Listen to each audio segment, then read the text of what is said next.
शेफाली जरीवाला की मौत का कारण एंटी एजिंग दवाओं को माना जा रहा है।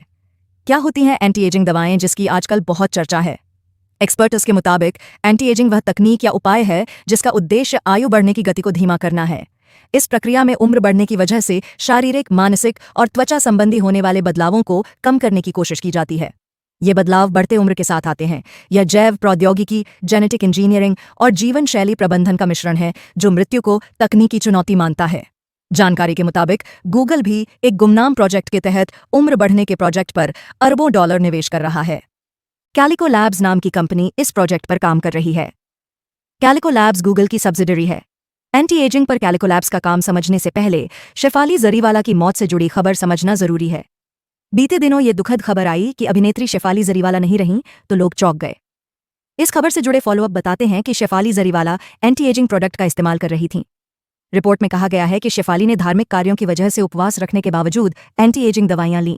इसके अलावा उन्होंने ग्लूटाथियोन की सुई भी ली। ग्लूटाथियोन को अक्सर त्वचा को दमकदार बनाने वाले और डिटॉक्सिफाइंग करने वाले एजेंट के रूप में बेचा जाता है। यूं तो ये चीज शरीर में प्राकृतिक रूप से बनती है, लेकिन जवान दिखने की दीवानगी के कारण कई लोग ग्लूटाथियोन की उच्च डोज वाली इंजेक्शन लेते हैं, लेकिन बिना डॉक्टरी सुपरविजन के। ऐसी स्थिति में ये दवा जानलेवा हो सकती है। पुलिस अधिकारियों के अनुसार शेफाली जरीवाला ग्लोइंग स्किन के लिए मल्टीविटामिन और कोलेजन सप्लीमेंट्स का सेवन भी कर रही थीं।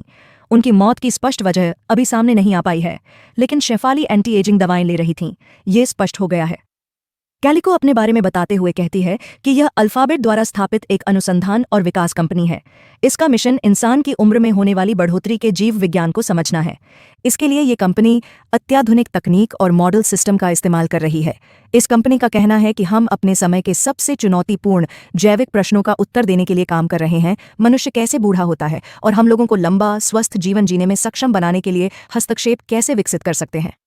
इस प्रक्रिया को संभव बनाने के लिए Calico labs stem cell research, gene editing जैसे क्रिस्पर में अनुसंधान और निवेश कर रहे हैं।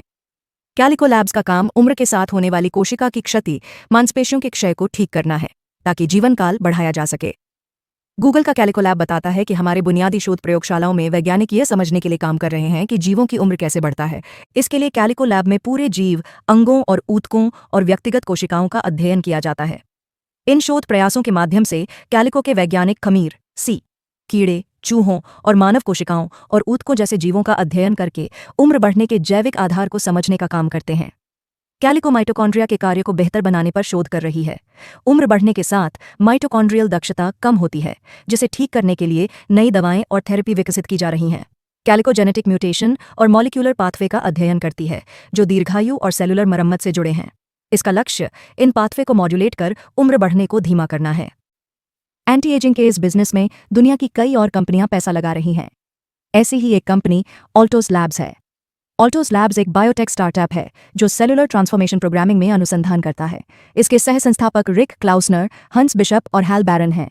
इस प्रोजेक्ट में जेफ बेजोस की कंपनी अमेजॉन ने भारी भरकम निवेश किया है। यह कंपनी सेलुलर रिजुविनेशन पर काम करती है। इसका लक्ष्य कोशिकाओं के क्षय को रोकना है।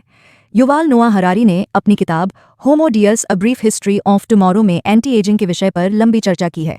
हरारी का तर्क है कि आधुनिक विज्ञान और प्रौद्योगिकी, विशेष रूप से बायोटेक्नोलॉजी और आर्टिफिशियल इंटेलिजेंस, मानव जीवन को लंबा करने और उम्र बढ़ने की प्रक्रिया को धीमा करने या उलटने की दिशा में तेजी से आगे बढ़ रहे हैं। हरारी लिखते हैं कि 21वीं सदी में मृत्यु और उम्र बढ़ने को अब केवल जैविक या प्राकृतिक प्रक्रिया नहीं माना जा रहा, बल्कि इसे एक ऐसी तकनीकी समस्या के रूप में देखा जा रहा है जिसे विज्ञान हल कर सकता है। बेहद सफल पुस्तक सैपियंस लिखकर चर्चा में आए हरारी चर्चा करते हैं कि 21वीं सदी में अमृता की खोज मानवता का एक प्रमुख लक्ष्य बन सकता है। हालांकि उनका तर्क यह भी है कि यह खोज समाज में असमानता को और बढ़ा सकती है, क्योंकि केवल अमीर लोग ही ऐसी तकनीकों का लाभ उठा पाएंगे।